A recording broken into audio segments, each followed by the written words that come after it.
Hello and welcome to Partners in Prevention program. I'm Jennifer Stein and I'm with Prevent Child Abuse Habersham.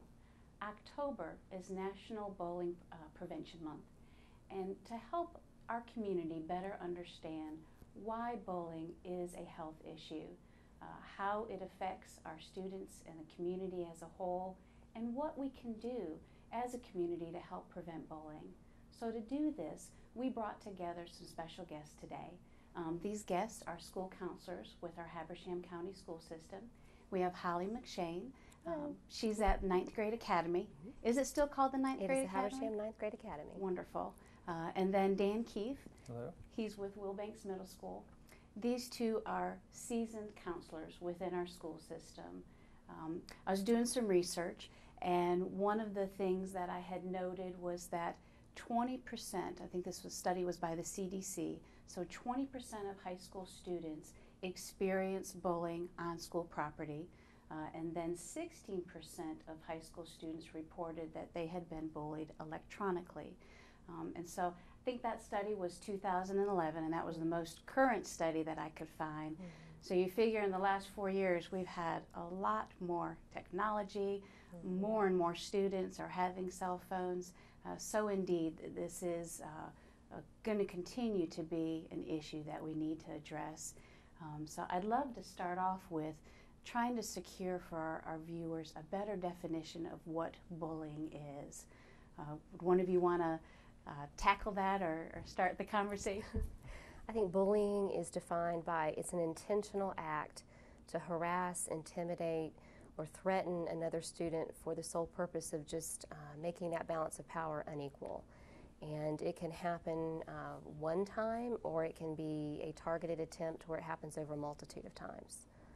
Very good. Now, you know, I'm sure I can't imagine how many students that you work with on day in, day out.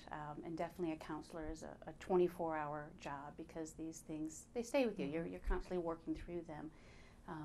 How would you say, you know, bullying in conjunction with conflict resolution, what would you have to say to help them better understand what you're working through with the students in regards to that? I think there's a clear difference between bullying and conflict. Conflict is more of there's not that imbalance of power that Holly was talking about. It's more of a difference of opinion between the peers, maybe an argument. So. Okay.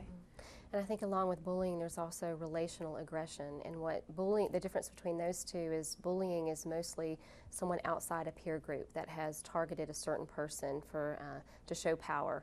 But relational aggression, it's a form of bullying, but it's usually done from within a social group, and that can actually have more repercussions in terms of contributing to anxiety and social conflicts at school than actually the bullying. And how to work through that. What would be the different types of bullying that you typically see? One of the first ones to think of is just verbal bullying, name calling, teasing, you know, from one person or a group of people toward another person. So for us, some of us old timers back on the playground, you know, some of that type of, you know, teasing and such. Right. I think with the use of social media, it has exasperated into a situation where anonymous threats, rumors, putting information out there or posing it as someone else to put information that would humiliate a student. I think that the technology has just taken us into a whole new level of displaying that contempt for someone else. And so much so that now, you know, besides bullying, they call another aspect cyberbullying, which has another whole can of worms that you're having to work through. Now, what exactly is social bullying? Because that was something new. I mean, I'm used to hearing about like the physical aggression or the verbal bullying or like the social media and some of that cyberbullying. What would better clarify social bullying? Social bullying, we're maybe a group of students, they're intentionally leaving a person out of maybe group work or a basketball game if they intentionally, like I said, leave somebody out and try to embarrass them and not include them in some of their day-to-day activities. So purposely, and that has to be difficult to identify because, you know, I'm one of those persons that you know, you get out of life what you put into it. And so if you maybe are a little shyer, or you're part of a group and you're more of the timid one, that has to be difficult as a counselor to help a child work through those differences. Right. And what it might look like at an elementary level is you might have a triangle of friends where the third person is the odd man out. Yes. And or you have two friends that don't like the third friend or can't get along, and so then one friend will give the other an ultimatum: if you're going to hang out with them, then you can't be a part of my group. And so if the child makes a good decision to say, well, I'm not going to lose either friend, then the other child would go off and recruit others to show that social isolation and kind of target the student socially. So again, it's all about trying to wield power and not in a leadership way. And at the high school level, sometimes when we have romantic relationships that can become entangled, or if someone likes or is sweet on somebody else and then someone else is getting attention, then we can stir up drama through the rumors or through the isolation, and then again that can also go into the social media aspect, and the target is just sitting there going, what? You know, they don't understand what they did wrong. Right. That would cause this sort of conflict towards them. And it's difficult for them to speak up or to do anything about this because of that imbalance of power, you know. Who would you say, you know, is at risk of being bullied? Any certain type of student or person? Or I think honestly, on any given situation, anyone can be a victim of bullying, because you have a certain segment who absolutely just happen to be at the right place at the wrong time. I think that there are still some select groups, though, that we can say, I see bullying amongst gifted students. I see bullying amongst, for example, with Hispanic students. I think sometimes that they feel targeted, where if they are very intellectually achieving, then sometimes other students will target them for that, and then they will try to, you know, blend back in within their social group. I see students who, again, that might have some special ed needs. I see, you know, minorities, but then I also see the majority. It happens in any circumstance, in any certain situation, depending on the opportunity.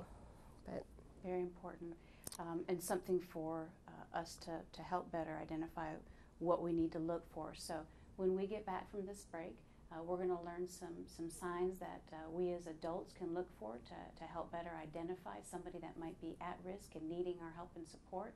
So we'll be back right after this break. Thank you. Don't look at me. Your hair's a bit frizzy today. Oh, you should pick that up. Oh, you're such a dork. Loser. Here, let me help you with that. Oops. Every day, kids witness bullying. Oh, look. Your crush is looking at you. Poor you. They want to help, but don't know how. See, no one here's gonna help you, because no one Teach your likes you. kids how to be more than a bystander. Visit stopbullying.gov. Welcome back to Partners in Prevention. I'm Jennifer Stein with Prevent Child Abuse Habersham. In this month's program, we are focusing on bullying and bullying prevention. Unfortunately, and a lot of times, bullying, the end result, can sometimes be suicide. And it's very unfortunate when this tragic is a result and ends in suicide. So important that we are talking openly about bullying, about prevention, and what we can do to make a difference. So today with us, we have Holly McShane, Dan Keith, both counselors from our Habersham County school system. So we're just thrilled that you're here to share your knowledge today. thank you for having us. Thanks for having us. Want to get back to our discussion. I think as a parent of teenagers myself, I'd love to learn more about what signs adults, parents, grandparents can kind of look at that they should be on a lookout for possibly their child being a victim. I think some things we all can look for, just the students or the kids that are perceived to be different than their peers. Whether that's, and Holly touched on it earlier, whether it's them being overweight or underweight or not involved in certain activities. Just the perceived differences, or the kids that may be, they're perceived where they can't defend themselves or take up for themselves. So really having a group, a social group that you have a sense of belonging to can help combat Right. those feelings. Yeah. And then, of course, students who may seem depressed or anxious or may have low self-esteem, those are some risk factors you can look at that students that may be targeted. Right. I think we try to impress on parents at the 9th grade that it's so critical for students to be involved in a club or a sport or a church activity or something where they have a network where they can belong, where they can bring those social relationships into the school with them. Therefore, they know, and it's just sort of proof that they do have a sense of belonging and they do have that anchor there for them, because as we know in everyday life, sometimes people can just have a bad moment and treat us badly. But when we have that positive reinforcement through that social group and that club, and we feel like we are contributing and that we do belong, we're better able to let it roll. Some of the other risk factors that I would see, especially at the high school level, is students that any type of dramatic behavioral change, but students that might start to self-isolate, maybe spending more obsessive time on their technology or not wanting to go near their technology, avoiding places that they used to go. When you see dramatic changes in friendships, for example, if you have a friend that was always over at your house and all of a sudden you don't see them anymore, that might need a little bit more exploring as to what happened with that relationship with your child.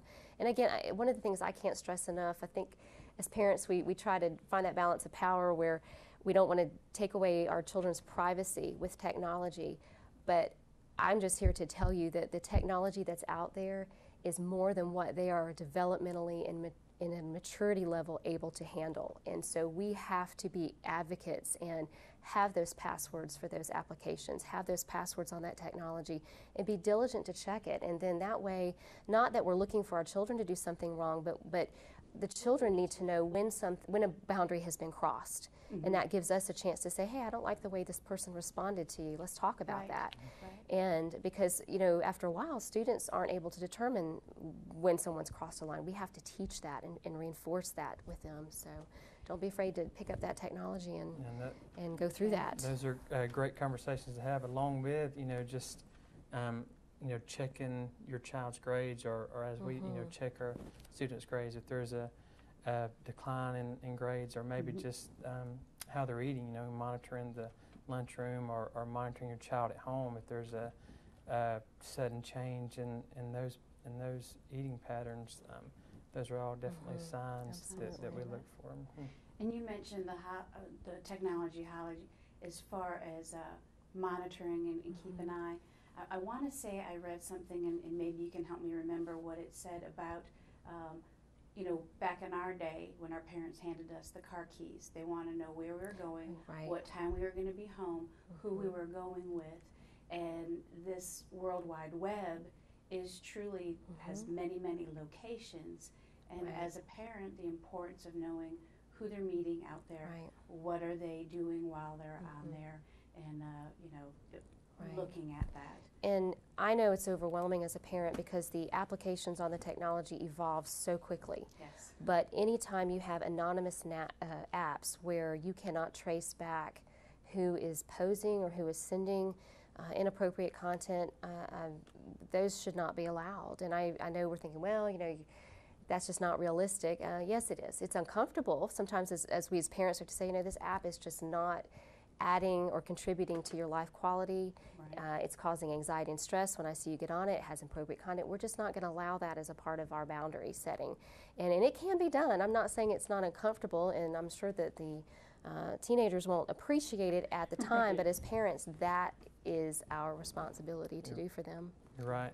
I wanted to say it's our responsibility. Those are conversations we need to have and we must have, and they are difficult, but at the same time, there are a lot of resources available for just internet safety tips.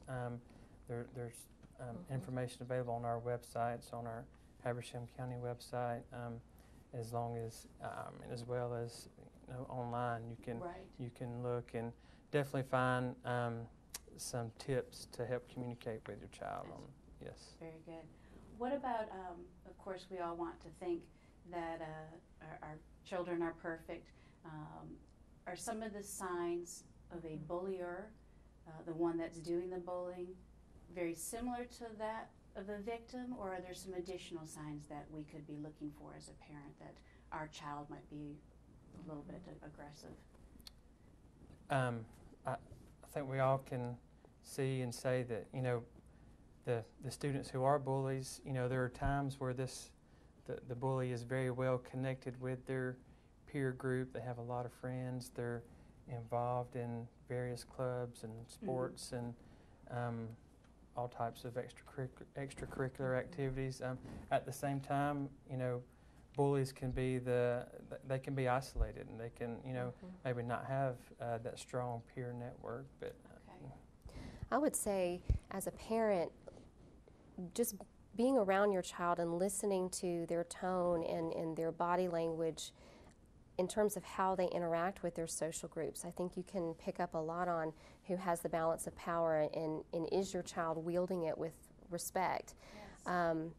I think also when you have a phone call from the school or from a club or situation where your child has stepped out of line, I think as a parent that Mama Grizzly Bear comes out and you want to hear your child's side of the story first, and you should, but I think we also need to realize that they are going to make mistakes, and we need to tell our children it is okay to make mistakes.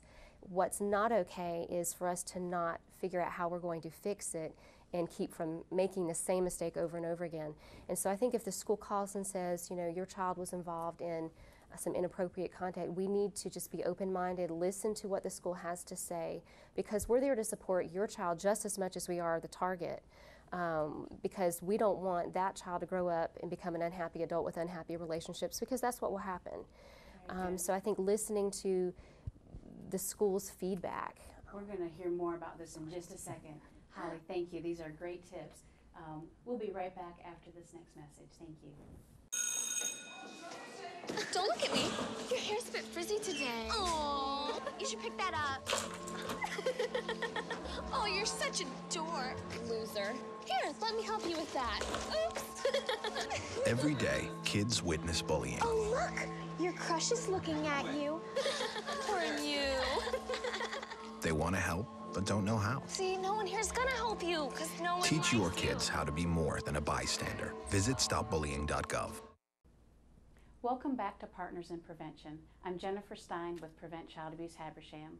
Once again, we have been discussing bullying, the prevention of bullying, and what we can do as adults to help prepare our youth to live a healthier life.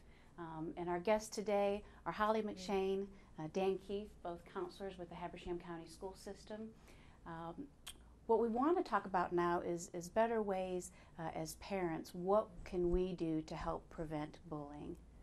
I think one thing, you know, parents need to take the information that's available through all these different resources we've talked about, and have the meaningful conversations with their children. Look for the risk factors. Look for signs that their child may be a victim in a situation, or that their child may be the bully. As you mentioned earlier, almost every student that comes through school is either going to be a victim of bullying, be a bully, or they'll be a bystander, and you know, and see this. So I think it's important for parents to talk with their children, communicate, and like I said, just look for the certain risk factors that we've identified. Very good. And if a parent was concerned that their child was being bullied, who should they go to first? I mean, besides their child, if they've spoken with their child, any certain protocol in place that a parent should follow? Is it? They're always welcome to contact the school counselor, you know, whatever school they're at. Okay. They can, you know, contact an administrator. I know on our high school's website there's an anonymous bullying report form. So there are several different ways to report bullying. The main thing is to make sure that they let us know, and I say us as in school counselors, administrators, so that we can take steps to eliminate the patterns of behavior that we're seeing. And easier to do when it's a smaller, before it develops into something Certainly. bigger. Certainly. Anything you'd like to add with that, Holly, No, as I far think as you parents? covered it. I just think it's important. I think one of the main reasons high schoolers don't report bullying to parents is because they might be embarrassed that they can't handle the situation themselves, or they might be concerned that their parents might overreact and come up to the school, and then there's going to be repercussions and blowback from that report. And I think as parents we need to reassure that sometimes when you're in that bully situation, it's hard to determine, is it bullying or is it conflict? And sometimes it takes an adult who can go through that situation and help you figure out, is this something that you need to handle on your own? And let's show you how to do that. Or is it something that adults need to step in and intervene? Because some students are actually, they don't want to see the bully get in trouble at all, and they don't want to feel responsible for consequences. They just want it to stop. But they need to understand through parental guidance that you're actually doing that person a favor, because that's an opportunity for us to redirect their behavior. So just parents, if you'll be calm when students report things to you, and even though your child may not want you to, have that conversation with the counselor and the administrator, because we work as a team, and we'll all sit down together and develop a plan of action, and your child won't have to be worried about, you know, the repercussions, because we're very discreet and we're very thorough, and we're going to take care of everybody involved. It sounds like you'd be very respectful to Absolutely. just the whole situation. Absolutely. So that's reassuring for the student to know. As far as the school system, any certain things that are happening within the school system to help educate and prevent the students on bullying prevention? You want to speak to that? Yeah, I'll start. I would say that through our school system, you know, bullying prevention really is it's a year-long process. You know, it's not a certain month or a certain week or one certain thing that we do. I think we all start from day one, and you know, focusing on the school climate. We want all the students to come in and feel welcome and be a part of a safe environment. And you know, we do this through classroom guidance. We have guest speakers that come in. We have parent nights. We have, am I forgetting anything? No, you're doing great. And I'm just thinking, you know, even from that first day they step in the school building, in our school handbook, that expectation is gone over, and it's very thorough, and it is not a program, it is an expectation for a climate of respect. And so therefore, if incidences are reported, we really take it as a case-by-case basis and look at it as a redirection phase rather than a zero tolerance, you know, we're going to squelch this kind of behavior, because every situation is actually different. But we do have information in the hallways. Like next month, we'll be putting things out through Twitter just to bring some awareness to it and just reinforce that we're here for you. This behavior is not a part of our culture. We're developing leaders and just giving them the support and the visibility to come to us and talk if they have questions or concerns. I love how, with it being a cultural norm, and that this is how it always is. I think that enables a child that's a bystander and watching. It might empower them to say, "Hey, we don't do that around here." Right. Yeah. That's what we want. That's the key. You actually took, that was my next sentence. Right. Well, good. What we do, we want all of our students to be successful, and part of that is just empowering them to, you know, make healthy decisions and choices. Yeah, and for students that might choose that bully behavior, it can be a relief to them to know they don't have to act out that way to get their need met. You know, that's because, you know, they're having a struggle obviously as well, and so that can kind of set a nice tone for them. And help them through a possible imbalance they're having in their own life. Right. You know, so many times it could be that they're going through a difficult time, and that might open the door for them to get the help and the support that they need to move on. That's what we want. Well, and Holly mentioned earlier, it really is a team approach to everyone that's involved in it, whether it's the victim, the bully, the bystander, and their families. Right. So it's a team approach through the school and with the different families. So. Well, we're getting close to the end of time. Is there anything else that maybe we had hoped to talk about today that we didn't, that maybe we should touch on before we finish up? I think just bully prevention to me has always been about teaching children to set healthy boundaries. What is acceptable in terms of how people will speak to you, how they'll put their hands on you, and vice versa. And I think teaching them the difference between being aggressive and assertive. Teaching children assertive skills is very difficult, and that's where parents, we really need to step in and help develop that with them. And I think if we all have healthy boundaries, and then when those boundaries are broached, because they will be, that's life, they know who to go to for support, they know how to conduct themselves, and they don't feel like a victim. It's, you know, it's an incident that they had control over, seeing some resolution on. Very good. Well, not always easy as a parent to find at different stages of their development a way to connect, but you know, sharing with us today some of those things that we can do to spend, whether it just be 15 minutes to connect with our child and have a better understanding of what they're going through, and not trying to react to, you know, sometimes as a parent we love so much, it's hard to put up some boundaries ourselves and handle it the right way. Well, we appreciate you being here today. Look forward to you maybe coming back and addressing some more things to help prevent some different health issues out there. But Holly and Dan, we appreciate you being here today. Thank you. Thank you. If you have any more questions about bullying, we encourage you to check out stopbullying.gov, a wealth of information, and thank you for tuning in today.